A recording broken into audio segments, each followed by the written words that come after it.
Matagumpay na nagsagawa ng Drug-Free Workplace Awarding Ceremony ang Santiago City Police Office sa ilalim ng pamumuno ni Police Colonel Lucio L. Simangan Jr., City Director, noong ika-20 ng Nobyembre taong kasalukuyan na ginanap sa Santiago City Police Office Compound. Pinangunahan ng paggawad ni Investigation Agent 5 Armenio V. Guadja, Provincial Officer ng Quirino Provincial Office, PIDEA Region 2. Ang paggawad ng sertipiko ay bilang patunay na muling mapanatili ng tanggapan ang drug-free workplace.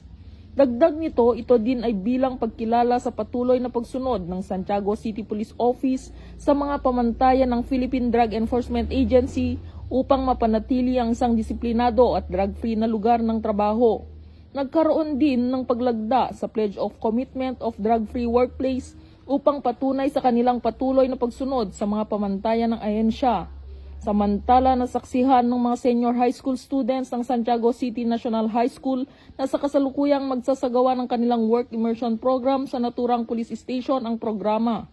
Kaakibat na nasaksihan ng mga mag-aaral ang advokasya na tanggapan para sa isang ligtas at drug-free na kapaligiran.